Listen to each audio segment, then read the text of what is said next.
New Israel and the Old. Why Gentile Americans Back the Jewish State. I. Walter Russell Mead. On May 12, 1948, Clark Clifford, the White House chief counsel, presented the case for U.S. recognition of the State of Israel to the divided cabinet of President Harry Truman.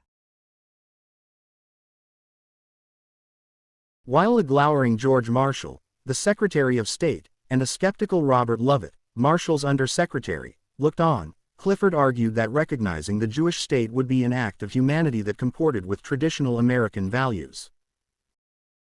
To substantiate the Jewish territorial claim, Clifford quoted the book of Deuteronomy. "Behold, I have set the land before you. Go in and possess the land which the Lord sware unto your fathers, Abraham, Isaac, and Jacob, to give unto them and to their seed after them." Marshall was not convinced and told Truman that he would vote against him in the upcoming election if this was his policy. Eventually, Marshall agreed not to make his opposition public. 2 days later, the United States granted the new Jewish state de facto recognition 11 minutes after Israel declared its existence as a state. Many observers, both foreign and domestic, attributed Truman's decision to the power of the Jewish community in the United States. They saw Jewish votes, media influence, and campaign contributions as crucial in the tight 1948 presidential contest. Walter Russell Mead is Henry A. Kissinger Senior Fellow for U.S. Foreign Policy at the Council on Foreign Relations and the author, most recently, of God and Gold: Britain, America, and the Making of the Modern World. Since then, this pattern has often been repeated. Respected U.S. foreign policy experts call for Washington to be cautious in the Middle East and warn presidents that too much support for Israel will carry serious international costs. When presidents overrule their expert advisors and take a pro-Israel position, observers attribute the move to the Israel lobby, and credit, or blame, it for swaying the chief executive. But there is another factor to consider. As the Truman biographer David McCullough has written, Truman's support for the Jewish state was wildly popular throughout the United States. A Gallup poll in June 1948 showed that almost 3 times as many Americans sympathized with the Jews as sympathized with the Arabs. That support was no flash in the pan. Widespread Gentile support for Israel is one of the most potent political forces in U.S. foreign policy, and in the last 60 years, there has never been a Gallup poll showing more Americans sympathizing with the Arabs or the Palestinians than with the Israelis. Over time, moreover, the pro-Israel sentiment in the United States has increased, especially among non-Jews. The years of the George W. Bush administration have seen support for Israel in U.S. public opinion reach the highest level ever, and it has remained there throughout Bush's 2 terms. The increase has occurred even as the demographic importance of Jews has diminished. In 1948, Jews constituted an estimated 3.8% of the U.S. population. Assuming that almost every American Jew favored a pro-Israel foreign policy that year, a little more than 10% of U.S. supporters of Israel were of Jewish origin. By 2007, Jews were only 8% of the population of the United States, accounting at most for 3% of Israel's supporters in the United States. These figures, dramatic as they are, also probably underestimate the true level of public support for Israel. When in a poll in 2006 the Pew Research Center asked whether U.S. policy in the Middle East was fair, favored Israel, or favored the Palestinians, 47% of the respondents said they thought the policy was fair, 6% said it favored the Palestinians, and only 27% thought it favored the Israelis. The poll was conducted during Israel's attacks against Hezbollah in southern Lebanon, when U.S. support for Israel was even more controversial than usual around the world. One must therefore conclude that many of those who tell pollsters that the United States policies are fair to both sides actually favor policies that most non-U.S. observers would consider strongly and even irresponsibly pro-Israel. The American public has few foreign policy preferences that are this marked, this deep, this enduring, and this much at odds with public opinion in other countries. In the United States, A pro-Israel foreign policy does not represent the triumph of a small lobby over the public will. It represents the power of public opinion to shape foreign policy in the face of concerns by foreign policy professionals. Like the war on drugs and the fence along the Mexican border, support for Israel is a U.S. foreign policy that makes some experts and specialists uneasy but commands broad public support. This does not mean that an Israel lobby does not exist or does not help shape U.S. policy in the Middle East. Nor does it mean that Americans ought to feel as they do. It remains my view that everyone, Americans and Israelis included, would benefit if Americans developed a more sympathetic and comprehensive understanding of the wants and needs of the Palestinians. But it does mean that the ultimate sources of the United States Middle East policy lie outside the Beltway and outside the Jewish community. To understand why U.S. policy is pro-Israel rather than neutral or pro-Palestinian, one must study the sources of nonlight, non-Jewish support for the Jewish state. The children of David shared this view. The return of the Jews to the Holy Land was underway, said Elder Orson Hyde in 1841. The great wheel is unquestionably in motion, and the word of the Almighty has declared that it shall roll. Other, less literal and less prophetic Christians developed a progressive Zionism that would resonate down through the decades among both religious and secular Gentiles. In the 19th century, liberal Christians often believed that God was building a better world through human progress.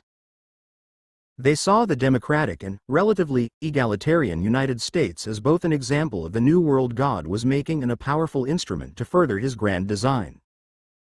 Some American Protestants believed that God was moving to restore what they considered the degraded and oppressed Jews of the world to the Promised Land, just as God was uplifting and improving the lives of other ignorant and unbelieving people through the advance of Protestant and liberal principles.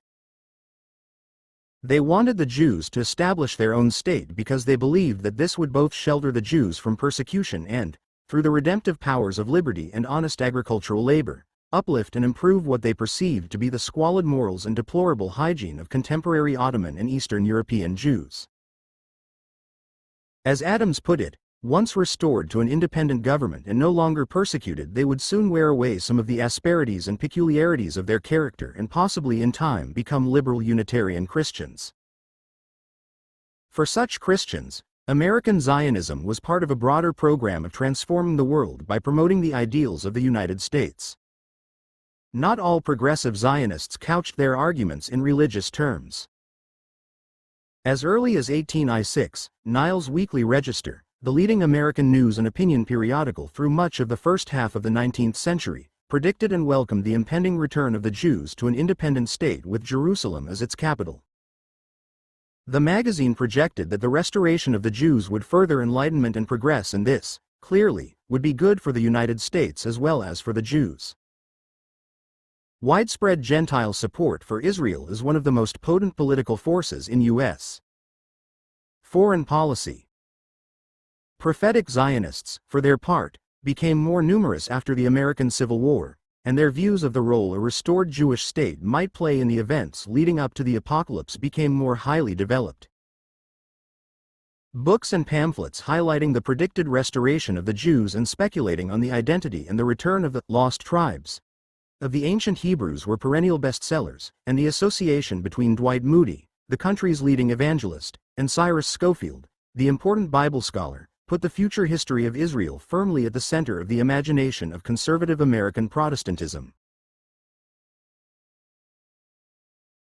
These groups of Gentile Zionists found new, if sometimes unsavory, allies after 1880, when a mass immigration of Russian Jews to the United States began. Some of them and some assimilated German-American Jews hoped that Palestine would replace the United States as the future home of what was an unusually unpopular group of immigrants at the time. For anti-Semites, the establishment of a Jewish state might or might not cure Jews of the characteristics many Gentiles attributed to them, but in any case the establishment of such a state would reduce Jewish immigration to the United States. In 1891, these strands of Gentile Zionists came together. The Methodist lay leader William Blackstone presented a petition to President Benjamin Harrison calling on the United States to use its good offices to convene a Congress of European powers so that they could induce the Ottoman Empire to turn Palestine over to the Jews. The 400 signatories were overwhelmingly non-Jewish and included the Chief Justice of the Supreme Court, the Speaker of the House of Representatives, the chairs of the House Ways and Means Committee and the House Foreign Affairs Committee, the FT2RA President William McKinley, the mayors of Baltimore, Boston, Chicago, New York, Philadelphia, and Washington, the editors or proprietors of the leading East Coast and Chicago newspapers, and an impressive array of Episcopal, Methodist, Presbyterian, and Roman Catholic clergy. Business leaders who signed the petition included Cyrus McCormick, John Rockefeller, and J.P. Morgan. At a time when the American Jewish community was neither large nor powerful, and no such thing as an Israel lobby existed, the pillars of the American Gentile establishment went on record supporting a U.S. diplomatic effort to create a Jewish state in the lands of the Bible. Shared commandments. Any discussion of U.S. attitudes toward Israel must begin with the Bible. For centuries, the American imagination has been steeped in the Hebrew Scriptures. This influence originated with the rediscovery of the Old Testament during the Reformation, was accentuated by the development of Calvinist theology, which stressed continuities between the Old and the New dispensations of divine grace, and was made more vital by the historical similarities between the modern American and the ancient Hebrew experiences.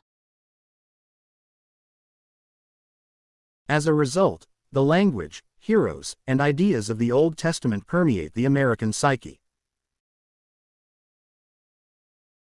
Instruction in Biblical Hebrew was mandatory for much of early U.S. history at Columbia, Dartmouth, Harvard, Princeton, and Yale.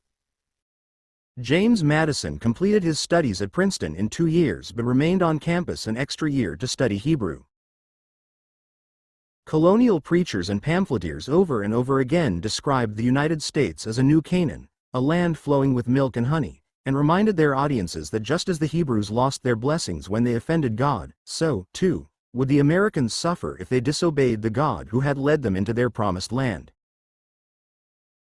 Today, Old Testament references continue to permeate U.S. political writing, oratory, and even geography. Over 1,000 cities and towns in the United States have names derived from Scripture.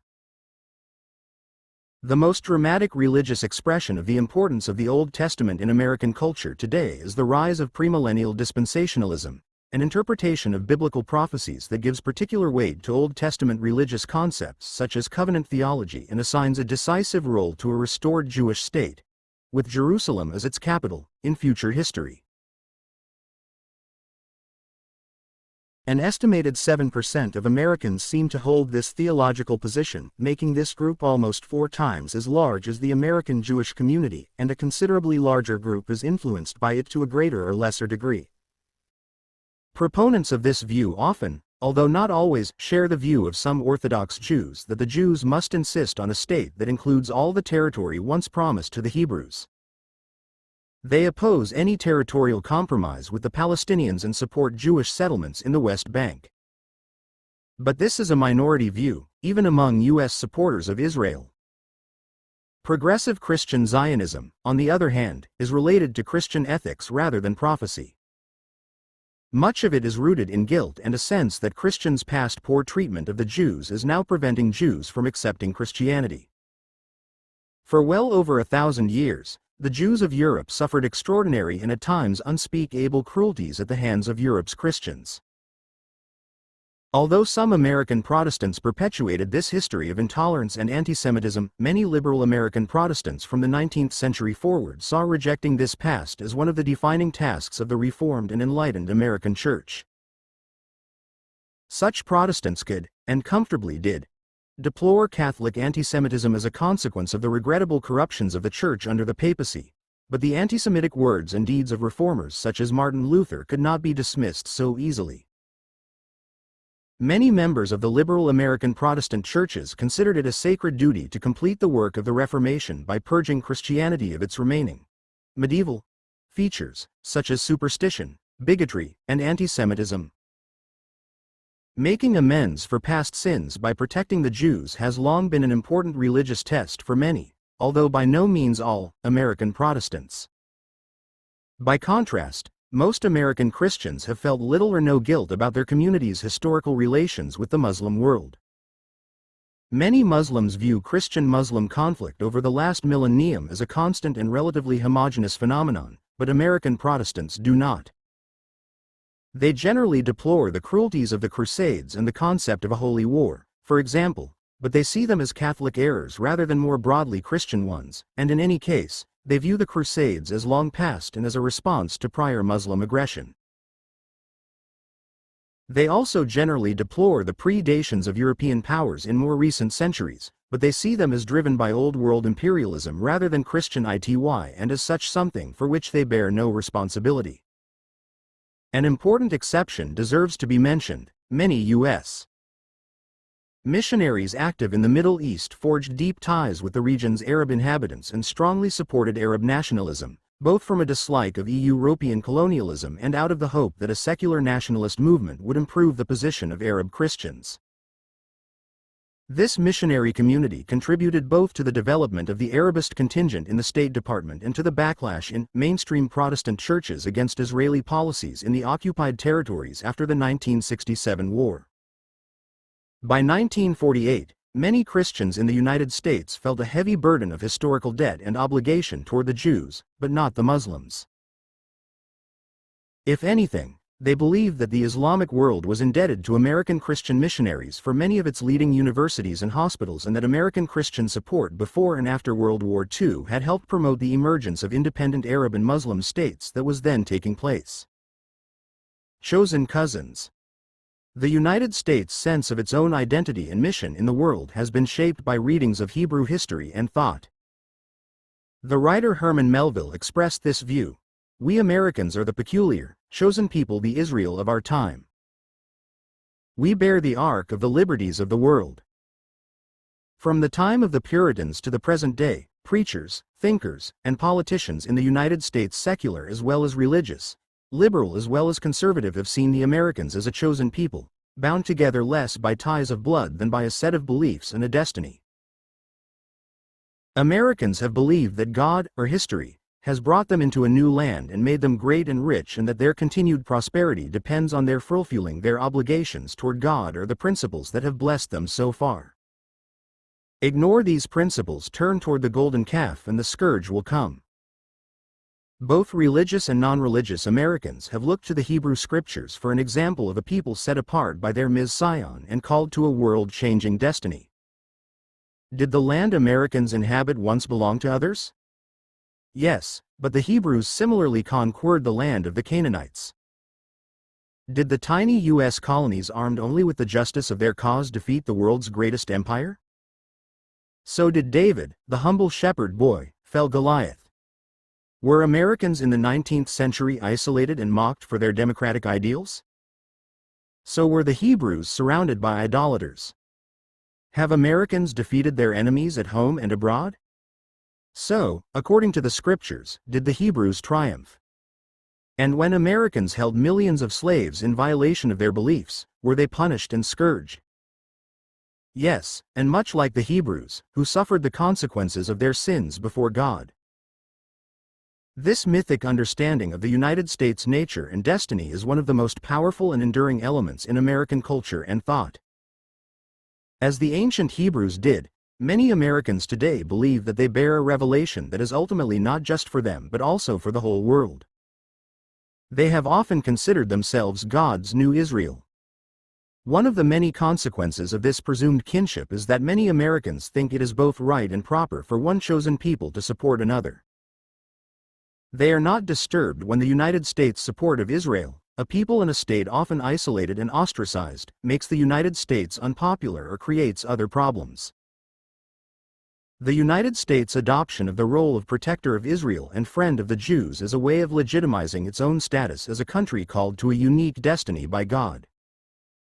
More than that, since the 19th century, the United States has seen itself as the chosen agent of God in the protection and redemption of the Jews. Americans believed that the Jews would emerge from their degraded condition as they moved from city slums to the countryside, just as American immigrants from all over Europe had built better lives and sturdier characters as Jeffersonian farmers. Liberal Christians such as Adams believed that this would bring the Jews in time to the light of liberal Protestantism as part of the general uplift of humanity. And prophetic Zionists hoped that mass conversions of Jews to revivalist Christianity would trigger the apocalypse and the return of Christ.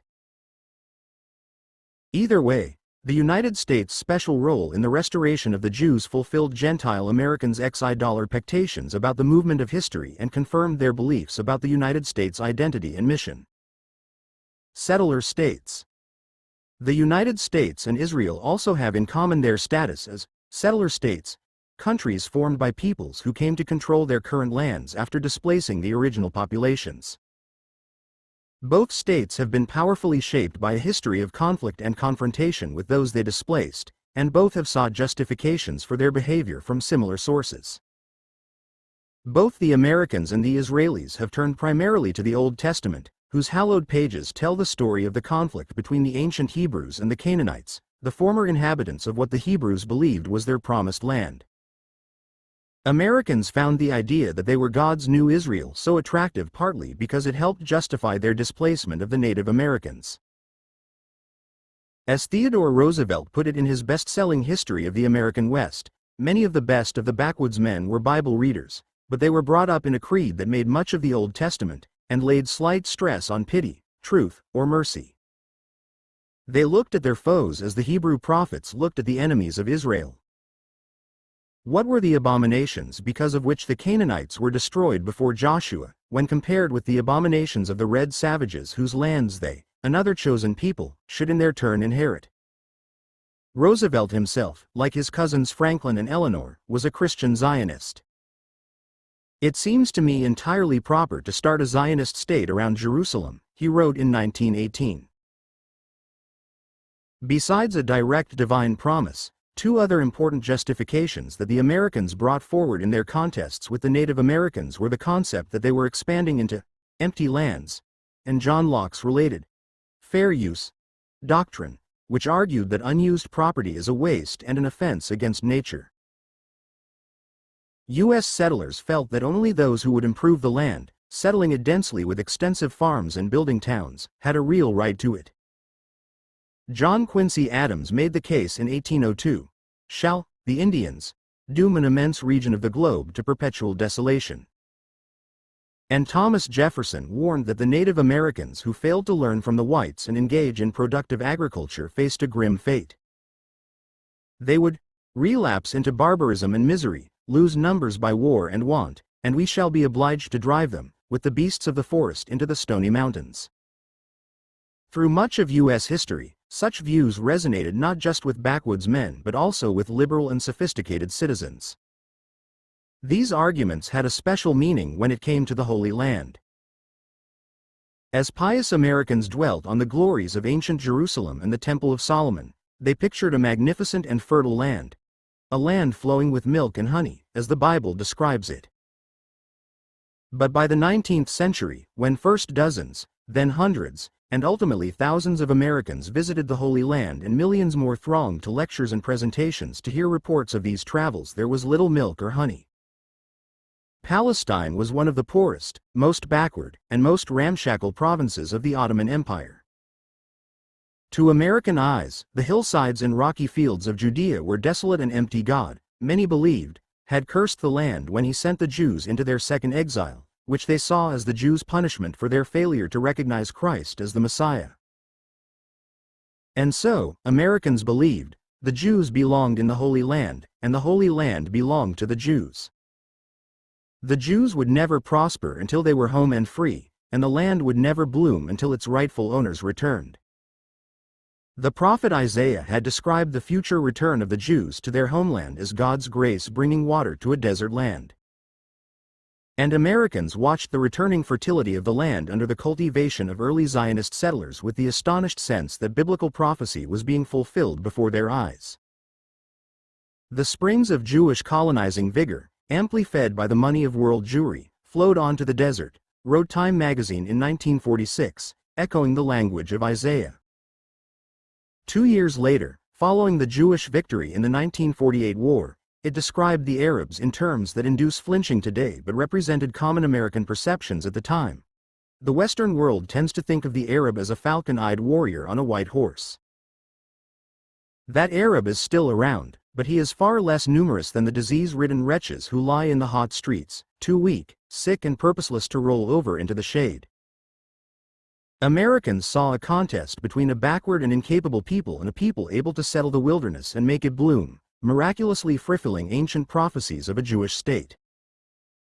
The Jews had been widely considered Eastern Europe's most deplorable population: ignorant, depraved, superstitious, factionalized, quarrelsome, and hopelessly behind the times. That this population, after being subjected to the unprecedented savagery of Nazi persecution, should establish the first stable democracy in the Middle East, build a thriving economy in the desert, and repeatedly defeat enemies with armies many times larger and stronger than their own seemed to many Americans to be striking historical proof of their own most cherished ideals. The right turn. Although Gentile support for Israel in the United States has remained strong and even grown since World War II, its character has changed. Until the Six-Day War, support for Israel came mostly from the political left and was generally stronger among Democrats than Republicans. Liberal icons such as Eleanor Roosevelt, Paul Tillich, Reinhold Niebuhr, and Martin Luther King Jr. were leading public voices calling for the United States to support Israel. But since 1967, liberal support for Israel has gradually waned, and conservative support has grown. A variety of factors had come together in the 1940s to make progressive Gentile Zionism a powerful force in U.S. politics, especially on the left. First, the impact of the Holocaust on American Protestantism was extraordinary. Germany had once provided intellectual leadership for the American Protestant Church, and the passive acquiescence with which most German Protestant churches and pastors greeted Nazi rule shocked mainstream American Protestantism to its core. Anti-Nazi German Protestants became moral and theological heroes in the post-war United States, and opposition to anti-Semitism became a key test by which mainline American Protestants judged themselves and their leaders. This aura found shock intensified. Their humanitarian response to revelations about the death camps and the mass murder. The suffering of the displaced, starving, and impoverished Jewish refugees in chaotic post-war Europe made it inevitable that American Protestants, who had for a century campaigned for Jewish rights, would enthusiastically support steps seen as securing the safety of Europe's Jews. A second factor was the strong support of African Americans for the Jews at a time when blacks were beginning to play a larger role in U.S. electoral politics. During the 1930s, the African American press throughout the United States had closely followed the imposition of Hitler's racial policies.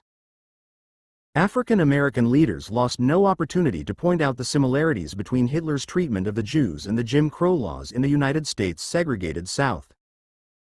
For African Americans, the persecution of the Jews was made real to them through their own daily experiences.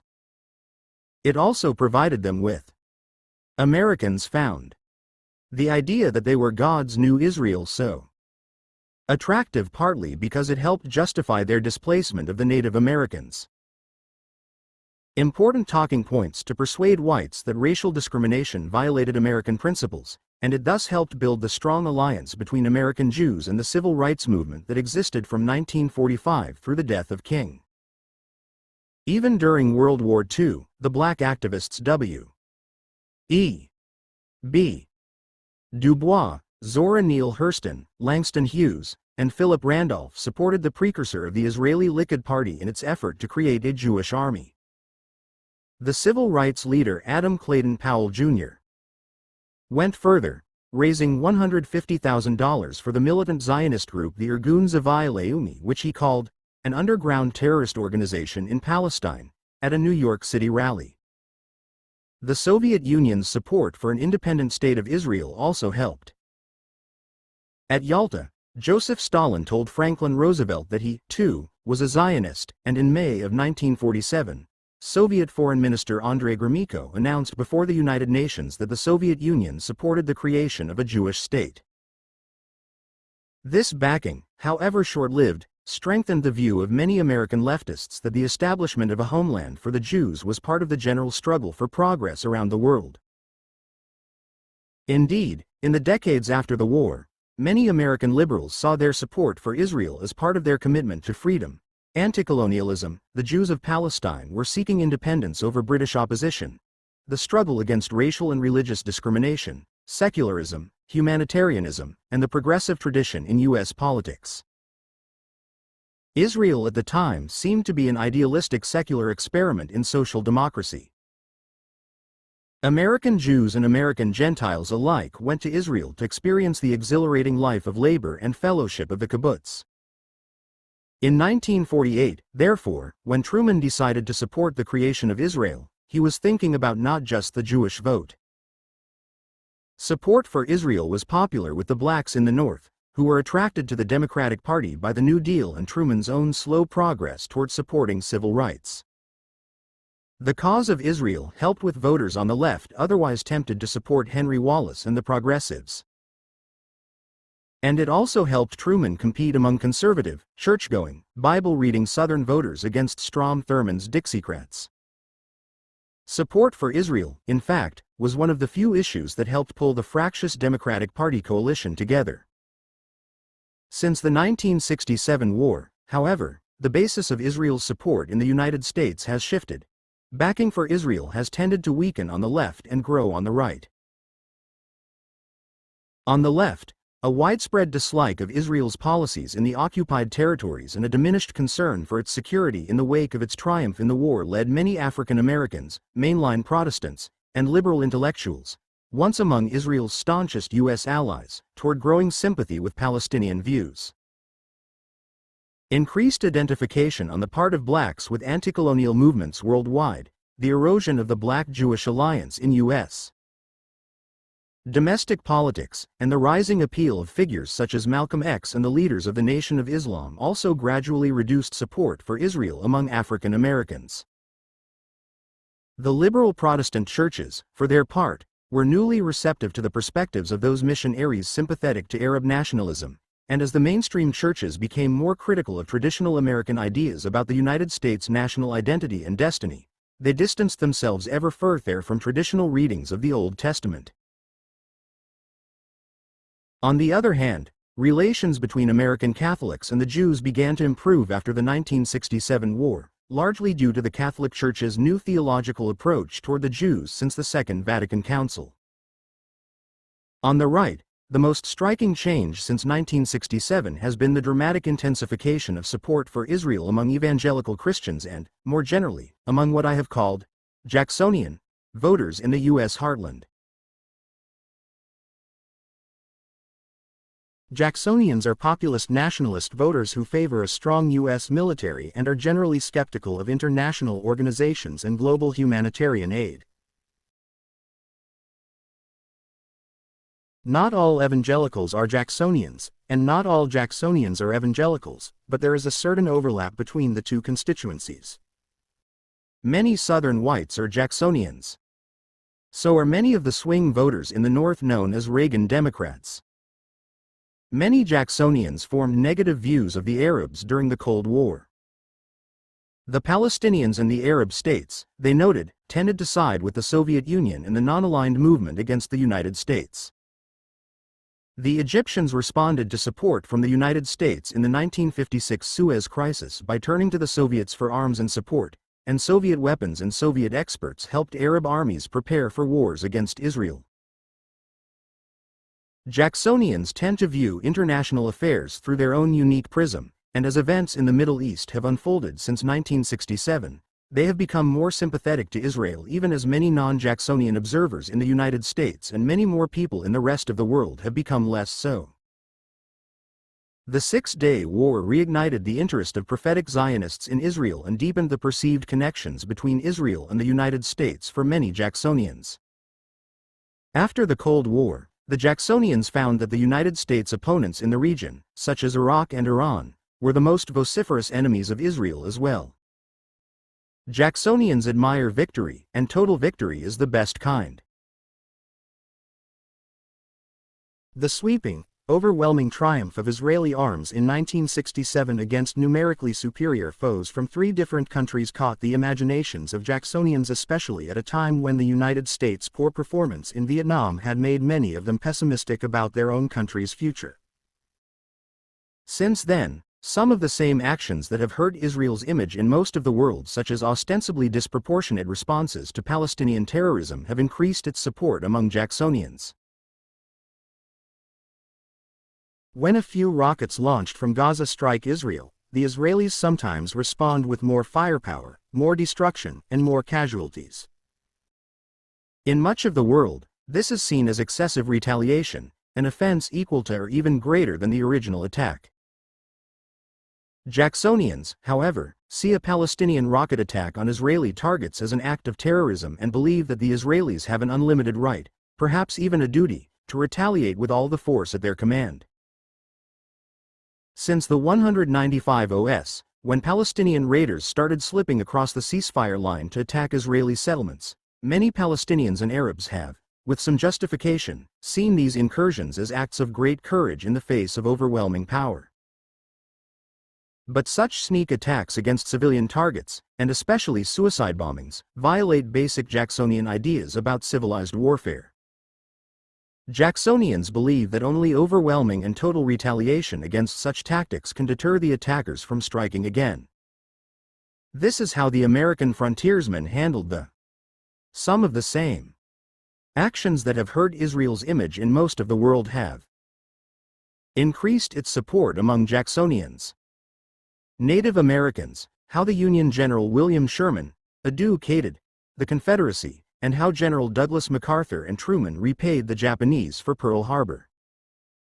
Jacksonians genuinely cannot understand why the world criticizes Israel for exercising what they see as its inalienable right of self-defense, for doing exactly what they would do in Israel's place. In the eyes of the Palestinians and their supporters, the Palestinians exiled, marginalized, occupied, divided are heroic underdogs confronting the might of a regional superpower backed by the most powerful nation on earth. But for Jacksonians, Israel, despite all its power and all its victories, remains an endangered David surrounded by enemies. The fact that the Arabs and the larger community of 1 billion Muslims support, at least verbally, the Palestinian cause deepens the belief among many Jacksonians that Israel is a small and vulnerable country that deserves help. Ironically, some of the greatest military and political successes of the Palestinian movement developing an active armed resistance, winning, largely rhetorical, support from organizations such as the Arab League and even the General Assembly of the United Nations, shifting the basis of Palestinian resistance from secular nationalism to religion, and winning support from powerful regional states such as Saddam's Iraq and Iran today, have ended up strengthening and deepening American Gentile support for the Jewish state, Christian Brotherhood, and Israel's role in the lead-up to the apocalypse than ever before. Jews would rebuild the temple on its original site, and so with the holy sites of Jerusalem in Arab hands, the countdown to the end of time appeared to have slowed. Meanwhile, the secular and quasi-socialist Israel of the 1950s was less attractive to conservative Christians than to liberal ones. With their eyes fixed on the communist menace during the peak years of the Cold War, evangelical and fundamentalist Christians were less actively engaged in U.S. policy in the Middle East than they had been in the 19th century. The Six-Day War changed that. It was a catalyst both for the evangelical revival movement and for the renewal of prophetic Zionism. The speed and decision of the victory of Israel looked miraculous to many Americans, and Israel's conquest of the Old City meant that the temple site was now in Jewish hands. The sense that the end of time was approaching was a powerful impetus for the American religious revivals that began during this period. Since then, a series of best-selling books, fiction and nonfiction alike, have catered to the interest of millions of Americans in the possibility that the end time as prophesied in the Old and New Testaments is now unfolding in the Middle East. Since the end of the Cold War, an additional force has further strengthened the links between the State of Israel and many conservative American Christians. As the religious revival gave new power and energy to evangelical and fundamentalist churches, their attention turned increasingly outward. Past such revivals led to waves of intense missionary interest and activity. The current revival is no different. And as American Christians have taken a greater interest in the well-being of Christians around the world, they have encountered Christianity's most important rival worldwide, Islam, and have begun to learn that the conditions facing Christians in a number of Muslim-majority countries are not good. Interest in the persecution of Christians around the world is a long-term feature of Christianity, and not only in the United States. The same church leaders involved in efforts to protect Jews in Europe and the Ottoman Empire were often engaged in campaigns to protect Christians in China, Korea, Japan, and the Ottoman Empire, among other places. The rise of communism as the 20th century's most brutal enemy of religion ultimately led American Christians to build organizations aimed at supporting believers behind the Iron Curtain. Since 1989, the persecution of Christians by communists has diminished, although not disappeared, and so increasingly the center of concern has been the Muslim world, where many Christians and people of other faiths or of no faith suffer legal and social discrimination and where, at times, Christians are beaten and murdered for what they believe. Laws in many Islamic countries, moreover, forbid proselytizing and conversion, issues of vital concern for evangelical Christians, who generally believe that those who die without accepting Christ will suffer in hell and that spreading the Christian faith is one of their central moral duties. Mainstream media generally do not make the foreign persecution of Christians a major focus of their news coverage, but that does not prevent this issue from shaping the way many Americans look at Islam and, by extension, at the conflict between Israel and some of its neighbors. U.S. opinion on the Middle East is not monolithic, nor is it frozen in time. Since 1967, it has undergone significant shifts, with some groups becoming more favorable toward Israel and others less so. Considerably fewer African Americans stand with the Likud Party today than stood with the Jewish Army in World War II. More changes may come.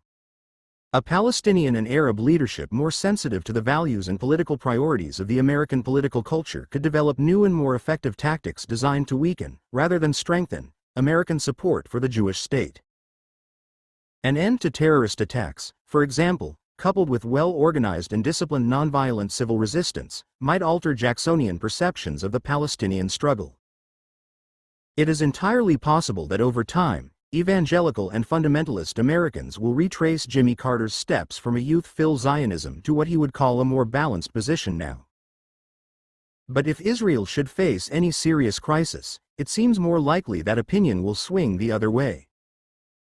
Many of the Americans who today call for a more even-handed policy toward the Palestinians do so because they believe that Israel is fundamentally secure.